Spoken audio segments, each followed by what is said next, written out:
parents' first involvement with the concept of hospice goes back to the late 50s, early 1960s, when Dame Cicely Saunders, founder of the whole hospice concept, was a visiting speaker at Yale, where our father was on medical staff and our mother had done her nursing training during the war.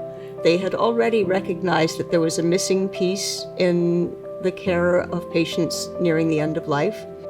After the family had moved to Buffalo in the late 1960s, I think our father gave Mother the challenge when she said, Buffalo needs a hospice, of saying, well, who's going to do that? She spent a lot of time speaking here and there around the state and around the country, doing fundraising and traveling back and forth to Albany to try and get Medicare to cover hospice care, because there was no funding in the beginning, just donations and volunteers. In the very early years, people were just mailing checks that were received at my parents' house, and at the dining table on a really old manual typewriter, I was typing up the list on index cards so that we had our first mailing list for hospice.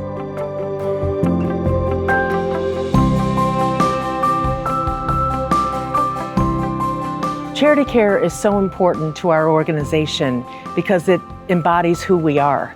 If you look at the definition of charity, it's really love and care for those in need. And that's been our mission since we were born here in Buffalo. Charity care covers those patients' needs that are not honored by traditional insurance. We don't look at a charity care patient any differently. Every charity care patient gets the same amount of services as someone who would have the ability to pay for those services. What's hard to appreciate, and is getting worse, is the number of lives that are completely uncovered. This organization has not only committed to the quality of our care, but the scope of our services, and that requires seeking dollars from outside traditional means. No family should have to go without because of lack of resources. The need is there. Everybody has the need, whether they have insurance or not. This fund makes it accessible to everybody. Alex has a condition called spinal muscular atrophy, one of the muscular dystrophies.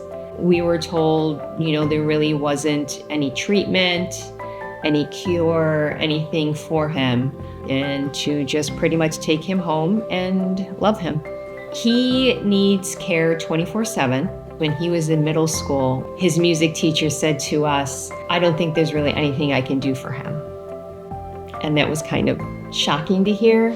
So having a program like musical therapy that came to the house and taught him notes and how to play whatever instrument that he could play.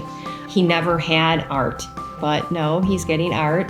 So overwhelmed with what we've been able to receive through them. Unfortunately, pediatric palliative care is not reimbursed through insurances and Medicaid, and a lot of families wouldn't be able to afford our care if they were having to pay for it themselves.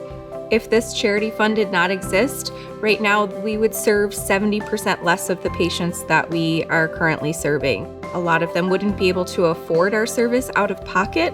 We'd have to say no, turn them away, and there really wouldn't be another option. There's no such thing as being out of network here at Hospice and Palliative Care. Everyone is in our network. Everyone deserves the dignified care that hospice provides. We've long been proud of both of our parents for their many accomplishments, but particularly of their work in establishing hospice care in Buffalo.